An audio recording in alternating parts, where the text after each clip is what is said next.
শুভ সকাল বন্ধুরা, সবাই কেমন আছো? আশা করি সকলে ভালো আছে। আমি মোটামুটি আছি। তো এখন 5টা বাজে, দেখো পুরো ফর্সা হয়ে গেছে। উঠেছি 4টের সময়। মানু বললো মা এখন রান্না করতে হবে না, সারা রাত ঘুমও হয়নি। তো বলছে মা এখন রান্না করতে হবে না, এত ভোরবেলা রান্না খাওয়া যাবে না। আমি মানু স্কুলে যাবে, আমি স্কুল থেকে এসে আমি টিফিন পিরিয়ডে চলে আসবো। বললো আমি 9:30-র মধ্যে চলে আসবো, আমি এসে রান্না করব। রানীকে দরকার বলে রানীকে আমাদের বাড়িতে রেখে দেবো, তুমি এত ভোরবেলা রান্না করো না, এই ভাত এসে খাওয়া যাবে মানে খেতে পারবো না, গরম গরম খেয়ে অভ্যাস না। তো আমি বললাম ঠিক আছে। তো বললো তুমি শুধু গ্যাস পরিষ্কার করে, কালকে রাত্রে তো অনেক রাত্রিবেলা কারেন্ট এসছে পরে। তো আমি তো অন্ধকারের মধ্যে কাজ করতে পারিনি, বললো তুমি গ্যাসটা পরিষ্কার করে বাসন টাসন সব মেজে ধুয়ে যাও। তো উঠে আমি সব বাসন টাসন মেজে গ্যাস ম্যাস পরিষ্কার করে জামা কাপড় ধুয়ে সব মেলে টেলে আমি রেডি হয়ে গেছি। তারপরে দিদিদের বাড়িতে গেলাম। দিদি গুড্ডির তো হচ্ছে মোবাইল সুইচ অফ, তো একটু দেখো। তারপরে মানে আবার জামাইয়ের ফোনে ফোন করেছে, তা বললো ওর একটু উঠতে লেট হয়ে গেছে, বাথরুমে আছে। তাহলে আবার শ্যামল বললো যে কাকিমাকে বলো এই ট্রেনে না হলে পরের ট্রেনটাই যাবে। তো আমি বললাম ঠিক আছে। তারপরে বলার পরে আমি একটু চা করে নিয়ে এসে এখানে বসলাম, ভিডিওটা আপলোডে বসিয়ে দিলাম। তো আমি বললাম তাহলে আসুকও, আমি চা বানাই, নালে চা না খেয়েই বেরিয়ে যেতাম। কারণ 5টার অটোতে যেতাম, অটোটা চলে গেছে, এখন 5টা প্রায় 5 বেজে গেছে। তা দিদি এসে বললো একটু গুড্ডির রাস্তায় লেট হবে রূপা, পরের ট্রেনটাই যেও। আমি বললাম ঠিক আছে, আমার কোনো ব্যাপার নেই। তা আমি মানু বললো মা ফ্যানটা বন্ধ করে দাও। আমি বললাম উঠে যা, উঠে গিয়ে তুই রেডি টেডি হ। বললো 5:30টার সময় উঠবো। আমি যে ঠিক আছে তাহলে। তো চলো আসুক, তারপরে বেরোবো। তো এই যে পরে গুড্ডি চলে আসলো, 5:30টার সময় আমরা বেরিয়ে গেলাম। আজকে জানো অনেকক্ষণ ধরে আমাদের রাস্তার সামনে বসেছিলাম দোকানে, কিছুতেই অটো আসছে না। পরে একটা টোটো যাচ্ছে, বলছে হাবড়া অবধি যাবে, মানে সুপার মার্কেটে আম নিয়ে যাচ্ছে। একটা কাকু ছিল আমাদের টোটোতে, তো সেই টোটোটা হাবড়া অবধি এসে দেখি কি যে ট্রেন ঢুকে যাবে অ্যানাউন্স করে ফেলেছে। আমি তাড়াতাড়ি টিকিটটা কেটে নিলাম, মানে 6:55 ট্রেন, আর 6:48 আমরা হাবড়া এসে পৌঁছেছি। তো দৌড়ে এসে ট্রেনটা ধরলাম। তো এই যে শিয়ালদায় এসে পরে ফুল মানে বিধাননগরে খালি হয়ে গেছে, আর শিয়ালদায় এসে বারাসাতের পরে আমরা সিট পেয়েছি, আর শিয়ালদায় এসে খালি হয়ে গেছে।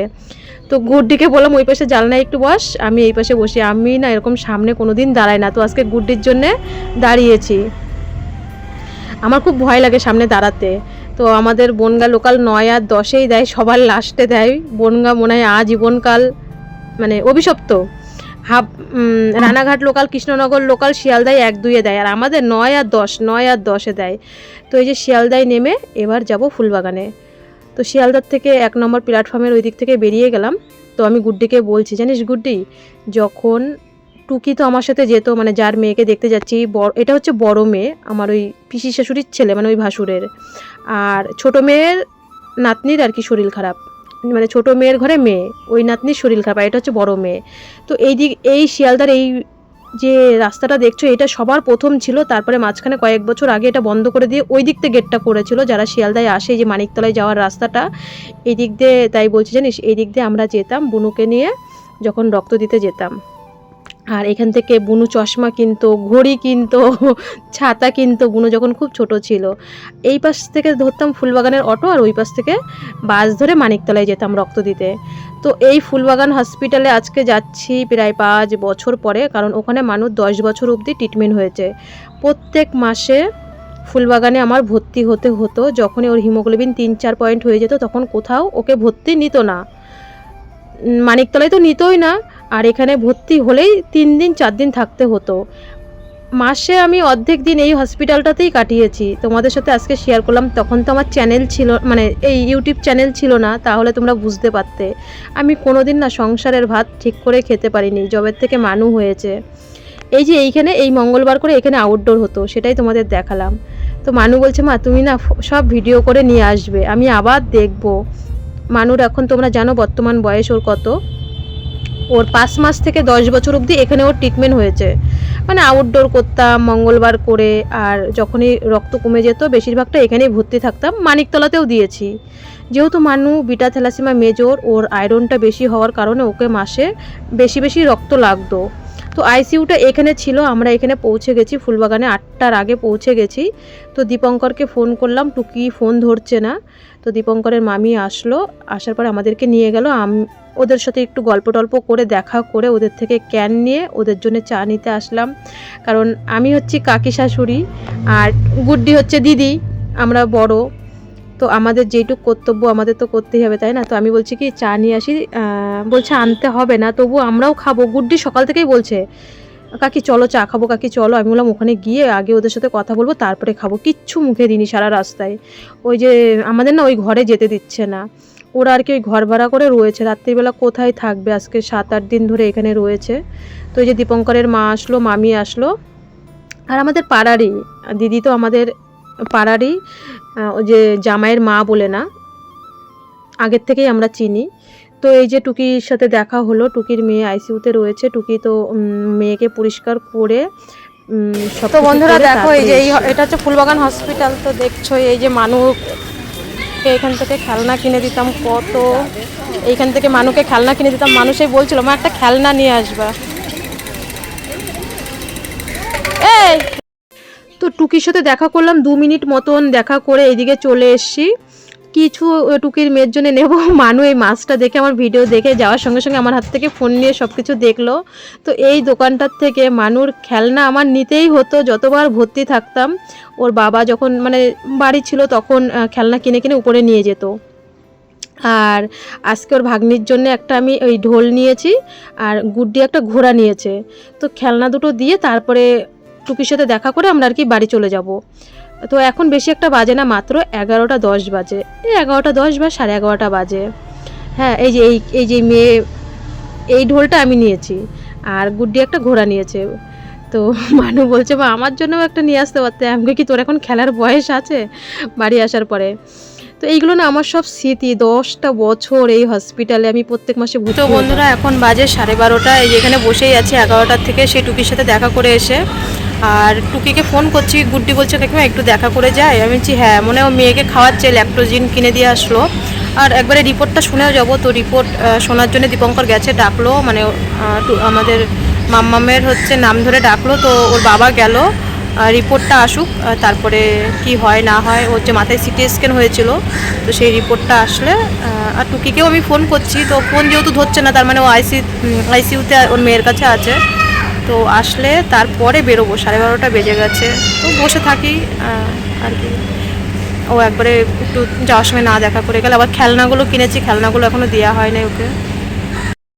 তো আমরা এখানে বসে রয়েছি, এখানে না 3টে বাচ্চা কি কান্না করছে, দেখে না কি মায়া লাগছে। পরে জানতে পারলাম ওর মা না এখনও একটা বাচ্চা নিয়ে উপরে ভর্তি রয়েছে। গুড্ডি বলছে কাকি ওদেরকে না বিস্কুট কিনে দিয়ে আসি। আমরা এখানে গুড্ডি থামস আপ কিনেছিল সবার জন্য, ওদেরকেও না একটা থামস আপ কিনে দিল। গুড্ডে বিস্কুট, মেরি বিস্কুট, 3টে ভাই বোন তো 3 প্যাকেট বিস্কুট, চিড়ে ভাজা, সব কিছু না গুড্ডি কিনে দিল। দেখে না কি মায়া লাগছে, কান্না করছে আর মাকে ডাকছে। আমরা একটা বাচ্চা নিয়েই পাগল হয়ে যাই। বাবা নেই, দেখো বাবা মানে আর কি ছেড়ে দিয়ে চলে গেছে। 4টে বাচ্চা আমার, এদের দেখে না একদম গ্যাদা গ্যাদা বাচ্চা। একটা তো খুবই দুধের শিশু। হ্যাঁ মা একটা নিয়ে ভর্তি, আর এখানে 3টে। এর জন্য দীপঙ্কর বলছিল যে উপরে রয়েছে মা। কি অবস্থা, কি আনছো?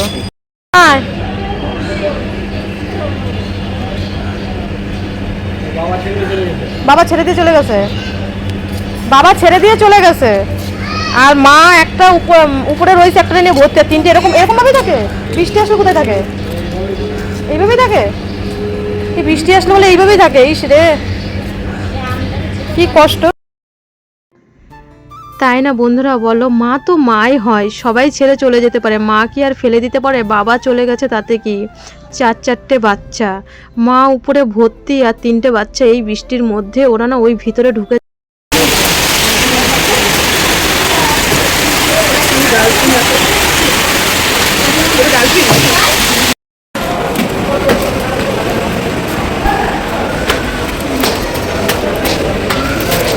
তো বন্ধুরা হঠাৎ করে 2টোর সময় ফোন আসলো, আমাদের মাম্মামকে আইসিইউ থেকে নর্মাল ওয়ার্ডে দিয়েছে। আর এই যে এখানেই তো এই 2তলায় মানে 3তলায় ভর্তি থাকতাম।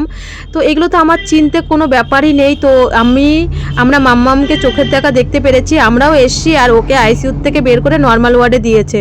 তো আমি গিয়ে দেখে এসছি। তারপরে গুড্ডি গিয়ে দেখে এসছে ফুলবাগানের এখানে মেট্রো হয়েছে, আমি জানতাম না। গুড্ডি আমাকে বলছে, ও কাকিমা মেট্রো হয়েছে, চলো মেট্রোতে শিয়ালদা অবধি যাই। প্রথমও দমদম বলেছিল, আমি বললাম দেখ দমদম থেকে ট্রেনে উঠতে পারবো না, ভিড় হবে বনগাঁ লোকাল, প্লাস জায়গাও পাবো না, তো চল শিয়ালদা অবধি যাই। তো মেট্রোর থেকে আমরা আবার শিয়ালদা অবধি এসছি ফুলবাগানের থেকে। এই আমি প্রথম আসলাম, কবে হয়েছে তাও জানি না, কারণ আমি 5 বছর ধরে আর ফুলবাগানে আসি না, মানুষ 10 বছর পরে আর এই 5 বছর এই ফুলবাগানের দিকে আমার আর আসা হয়নি। তো এই মেট্রোর এখানে এসে দেখি কি আর এক লাইন, আমি বলছি কি শিয়ালদায় এসে কি লাইন। তো আমি না এই চলন্ত সিঁড়িতে না মাঝখানে কিছু ভিডিও আমার মনে অ্যাড করা হয়নি, এক ফোনের থেকে আর এক ফোনে ভিডিও নিয়েছি। তো তো এই চলন্ত সিঁড়িতে উঠতে গিয়ে আমরা মা মেয়ে মানে দুজন মানে বলছি কি আমি উঠবো না, আমি উঠবো না, গুড্ডি বলছে কি আমি উঠবো না, এরকম একটা ভয়ের ব্যাপার। তো যাই হোক ওখান থেকে এসে আমরা শিয়ালদায় চলে এসেছি। তারপরে 7-এ দিয়েছে আজকে বনগাঁ লোকাল, 3টে কততে যেন, যাই হোক কয় মিনিট আগে দিয়েছে, হাতে আমাদের টাইম ছিল 3টে না 2:55-তে হচ্ছে দিয়েছে। তো এই যে বন্ধুরা হাবড়াতে চলেও এসছি। দিদি এসে আমার জন্য বসে আছে কি ব্যাগ রাখ, একটু গুটি দিয়ে লেবু কিনে দিয়েছ। যখন বাড়ি আসি তখন 5:30 পৌনে 6টা বাজে, বাড়ি এসছি। তারপরে এসে পুরো স্নান করে হাতে পায়ে স্যানিটাইজার করে ঘরে ঢুকলাম। তারপরে মানুষ সন্ধে দিল, আমি একটু চা করলাম, খেলাম। আর হচ্ছে এখন ডাল সিটি দিয়ে এসছি। মানু দুপুরবেলা ডিম রান্না করেছিল, ও দাদুকে 2টো ডিম দিয়ে ফেলেছে, রানী আর ও মানু 2টো ডিম খেয়েছে, 4টে ডিম, 5টা ডিম রান্না করেছে, আর 1টা ডিম ছিল। এখন আমরা মা মেয়ে কটা ভাত খেয়েছি। এবার বাবাকে দুপুরবেলা 2টো ডিমই দিয়ে ফেলেছে। আমি যে কি 1টা ডিম দিতে পারতি, মানে ডিমের তরকারি করেছিল মানু। তা ওর পড়াতে আসবে, এতক্ষণ ধরে মাস্টারমশাই আসবে আসেনি। তো আমি বলছি যে পরপর 2 দিন ছুটি হয়ে গেল, তো বললো পরে পড়িয়ে দেবে, তো দেখা যাক। যাই হোক আমি কটা ভাত খেয়েছি, ভাত খেয়ে ডালটা সিটি দিয়ে এসছি। সোমবার দেবো, ডাল পাতুরি করব ও দাদুর জন্য, আমি আর ভাত খাবো না, একবারই খেয়েছি। তো যাই হোক মানে সবাই বলছে বেকার দেখতে যাবে, আমি বলছি বেকার দেখতে যাই হোক মানে আমাদের মেয়েকে টুকিকে চোখের সামনে দেখলেও আমাদের একটা মনে মানে ওর মুখ থেকে একটা কথা, বা জামাইয়ের মুখ থেকে, বা ওর মা মানে শাশুড়ি মামি শাশুড়ি, ওরা তো আমাদের পাড়ারই, আগের থেকে আমাদের পরিচয়। তো দিদিদের মুখ থেকে একটা কথা শুনলে পাবো। তো লাস্টে তো নর্মাল ওয়ার্ডে দিল ওই রিপোর্টের জন্য। ভাবলাম রিপোর্টটা শুনেই যাই কি হয় না হয়। তো রিপোর্টটা ভালোই এসছে, একটু ব্রেনের আর কি তো ভালো ডাক্তার দেখাবে পরে। দীপঙ্কর বলছে আমি বাইরে মানে ভালো ডাক্তার দেখাবো পরে। আর নর্মাল ওয়ার্ডে দিয়েছে 8 দিনের মাথায়, আইসিইউ থেকে মানে একদম নর্মাল ওয়ার্ডে ওর মায়ের কাছে দিল। তো ভালো আছে এখন, হয়তো কালকের দিনটা রাখবে, পরশুদিন ছুটি দিয়ে দেবে। তো মানে কি বলবো আমি ভিডিও দেখে বলছে মা ফুলবাগানের কোনো উন্নতিই দেখলাম না, মানে 15 বছর ধরে একই রকম দেখলাম। আমি বলছি হ্যাঁ রে বাবা, সেই বাথরুম যেখানে তোকে মানে 3 তলায় 6 নম্বর রুমে যে তোকে রাখতো, সেখানে দিদিও রয়েছে, দিদি তোর সাথেও থাকতো, এখনও রয়েছে, তো কোনো পরিবর্তন নেই। ও দেখে বলছে প্রায় ওখানে তো 10 বছর অব্দি ট্রিটমেন্ট হয়, তারপর তো 5 বছর ধরে তো আমরা এইদিক ওইদিক পড়েই রয়েছি, দেখতে পাচ্ছ। তার মধ্যে তার ফুলবাগানে যাওয়া হয়নি। আমি বলছি মারে সেরকমই রয়েছে, তোরা উপরে থাকতি, যেখানে বৃষ্টি হচ্ছিল ওখানে আমরা শুয়ে থাকতাম তোর বাবার আমি। তো মানুকে ওখানে টানা 10 বছর দেখিয়েছি, তবু না মানে বাচ্চা না থাকলে না, আমরা যেখানে মঙ্গলবার করে থ্যালাসেমিয়াদের আউটডোর করতাম, তো সেখানটা তোমাদের দেখাতে পারিনি কোথায় আউটডোর করতাম। টুকি আর আমাদের মানু হচ্ছে ওখানে ফটো তুলতো, তখন টুকি 11 ক্লাস, হ্যাঁ 11-12 ক্লাসে পড়ে তখন টুকি, আমাদের টুকি। তা ও তো লকডাউনে বিয়ে হলো, তো 11-12 ক্লাসে তখন টুকি পড়তো। আর টুকি আমার সাথে তো যেতই, মানে সবসময় মানিকতলা রক্তদিয়া ফুলবাগানে ও যেত সবসময়। আর সেই পুরোনো দিনের কথাগুলো মনে পড়ছে, তাই মানু আজকে আবার ওর দিদিকে ফোন করে বলছে দিদি তোর মনে পড়ে এখন ভাগ্নিকে নিয়ে রয়েছিস, আর একটা সময় আমার জন্যে তুই থাকতি। তো টুকি শুধু আমার মানুর জন্য না, ওর বিয়ের আগে মানে যত ছোট ছোট আমাদের এদিকের আশেপাশে সবই তো আমরা মানে একই বংশের আর কি, এখানে সব একই জায়গায়। তো টুকি সব মানুষ করেছে বাচ্চা কাচ্চারে, আর আজকে টুকি মেয়ের জন্য ভর্তি। তো সব থেকে একটা বড় কথা হচ্ছে ও আমাদের মাম্মাম ভালো আছে, সুস্থ আছে। একটু হসপিটালে আইসিইউতে ছিল না 7-8 দিন, মাকে ছাড়া। একটু মানে খিটখিট হয়ে যায় পায়ে চ্যানেল করা। আমি তো এর কষ্ট বুঝি, আমি তো 15 বছর ধরে। তাই টুকি বলছে, মানে গুড্ডি বলছে, কাকিমা কি পরিমাণে কষ্ট করে দেখিস তো ভিডিওতে, বোনকে কিভাবে যত্নতে রাখে, তো তোর মেয়েকেও সেরকমভাবে যত্নতে রাখতে হবে। দীপঙ্করও বলছে কাকিমা যেই পরিমাণে মানে কষ্ট করে, দেখে তো চোখের সামনে, ভিডিও না দেখলেও তো দেখে যে কাকিমা কি একই পাড়ায় যেহেতু বাড়ি, তো কি কষ্ট করে। গুড্ডি তো মানে সব সময় মানে আমাদের গুড্ডি সবার সামনেই বলে, মুন্নি পুচন ওর মামার মেয়েটা, যে কাকিমা কত কষ্ট করে, কিভাবে বোনকে রেখেছে। তো টুকিও তুইও সেইভাবে মানে আর কি একটু কষ্ট করবি মেয়ের জন্য। কিন্তু সুস্থ আছে, হয়তো কালকের দিনটা রাখবে, পরশু দিনকে হয়তো ছুটি দিয়ে দেবে। পরশুদিন ছুটি না দিলে আমি আবার পরশুদিনকে যাব। কালকে মানুর একটু বাজারে অ্যাকাউন্টগুলো ঠিকঠাক করে নিই, আমি অন্নপূর্ণা ভান্ডার ফর্ম টরম ফিল আপ করে নিই। যদি পরশুদিনকে ছুটি না দেয় আমি আবার পরশুদিনকে দেখতে যাওয়ার ইচ্ছা আছে। কালকে শ্যামল যাবে, মানে বড় জামাই যাবে প্যাম্পাস ট্যাম্পাস নিয়ে। তো এই হচ্ছে আপডেট। ওই ফুলবাগান মানে আমি আজকে 5 বছর পরে আবার ফুলবাগানে গেলাম। হ্যাঁ, তার মাঝখানে কারোর জন্য যায়নি। মানুর লাস্ট 10 বছর অবধি ওখানে ট্রিটমেন্ট হয়েছিল। আর মানু এই বসে বসে বলছে, মা যখন ওখানে রক্ত নিত, একটা রুগাল মানে একটা রুগা মতন ছেলে প্রচণ্ড গুটকা খেত, সে কি ভাব দেখাতো না। আমি বলছি হ্যাঁ। আর বিশেষ করে আমাদের টুকি এমনি দেখতে তো খুবই সুন্দর, পড়াশোনা শিক্ষিত। তো আমার টুকি যখন আমাদের সাথে যেত মানিকতলায়, ওর যে কত সম্বন্ধ বলতো, বলতে এটা তোমার কে হয়, আমি আমার মেয়ে হয়। বলে এত বড় তোমার মেয়ে? আমি বলি হ্যাঁ, ওইটা আমার বড় মেয়ে, আর আমার মানু হচ্ছে ছোট মেয়ে। বলতো কত সম্বন্ধ আমার কাছে, মানে এই আমাদের টুকির জন্য আমার সাথে সাথে সব জায়গায় যেত। তো আজকে সত্যি মানে কি বলবো, ওর বাবার ফোনে দেখেছি, মানে আজকে দীপঙ্করের এত একটা মনে আনন্দ না, যখন ওকে নর্মাল ওয়ার্ডে দিয়েছে। আমরা তো বাবা মা, আর আমি তো হসপিটাল তো 15 বছর আমার জীবনে, যখন একটা ভালো খবর আসে তখন কিন্তু মনে আনন্দটা, যখন নর্মাল ওয়ার্ডে দিয়েছে, ও দিয়ে এসছে, বলছে কাকিমা তুমি আগে যাও, তারপরে দিদি যাবে। তারপরে আমি দেখে এসছি, আমাদের গুড্ডি দেখতে গেছে, ওর মামি শাশুড়ি, আমি আর দীপঙ্কর রয়েছে। দীপঙ্কর জীবনে কি একটা আনন্দ, ওর মুখে যে এই 7-8 দিনের কষ্টের একটা আনন্দ ফুটে এসেছে। বলছে কি বাবা ঠাকুর রক্ষা করেছে। আর সত্যি ওদের ফোনে দেখলাম না, মানে মেয়ের পরিস্থিতি খুবই খারাপ ছিল, মানে বলার মতো না। বা পাশটা পুরো একদম সত্যি সত্যি, মানে ওই মেয়ে যুদ্ধ করে লড়ে, মানে ভগবানের সাথে আমার মানুর মতন ওর মানে শরীরের শক্তি, মানে লড়াই করে তারপরে মেয়ে ফিরে এসেছে। তো এখন পুরো সুস্থ আছে, পুরো ভালো, নর্মাল ওয়ার্ডে দিয়েছে। কালকের দিনটা রেখে হয়তো পরশুদিনকে ছুটি দিয়ে দেবে। মানে খুব সাবধানে রাখতে হবে মানুর মতন, ইনফেকশন যাতে না হয়, খুব সাবধানে, খুব যত্নতে রাখতে হবে। কমসে কম কয়েক বছর রাখতে হবে ওকে যত্ন। খুব ছোট তো, মানে 16-17 মাস বয়স, খুবই ছোট। তো হচ্ছে এই পরিস্থিতি। মানে দীপঙ্করের একটা মুখের যে হাসি, মানে ওই সময়টা একটা বাবা মার, যে একটা বাচ্চা যখন সুস্থ হয়ে বাইরের দিকে আসে, মা বাবার যে কতটা একটা আনন্দ। দীপঙ্কর খালি ঠাকুরকে এরকমভাবে ডাকছে, এরকমভাবে নমস্কার করছে। আর সেদিনকে সত্যি আমরা যে ওই বিডিও অফিসে ছিলাম, আজকে দীপঙ্করের ফোনে, আমাদের জামাইয়ের ফোনে মানে ভিডিওগুলো দেখছিলাম, ওর যে ভিডিও করেছে, আমি ওইখান থেকে শুনেই আমি আসতে পারছি না। সত্যি মেয়ের পুরো অবস্থা খারাপ ছিল। ফোনে বলছে কাকিমা ভিডিওগুলো দেখো, দেখি এই পাশটা পুরো মানে বাপাসটা পড়ে যাওয়ার মতন এরকম পরিস্থিতি, মানে ওই দৃশ্য দেখা যাচ্ছে না। আমি কই তাহলে তোমরা সেই সময় কি করেছিলা?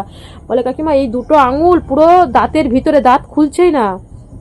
এদিকে টুকি একবার অজ্ঞান হয়ে যাচ্ছে, মেয়েটা একবার, আর মেয়ে তো অজ্ঞানই পড়ে, বলছে লাস্ট সময় মানে মেরে নিয়ে এসছি। তো সেই সময় আমি বিডিও অফিসের থেকে প্রভুকে ডাকতে ডাকতে আসছি, প্রভু তুমি এরকম করো না। তা সত্যি প্রভু কথা শুনেছে, সুস্থ আছে, ভালো আছে। তো চলো আমি এখন আবার একটু ডালটা সম্বাদ দিই। ও দাদা চলে এসছে, ও পড়াতে এসছে, চলে দাদা এসে পড়াতে, আসো আসো আসো।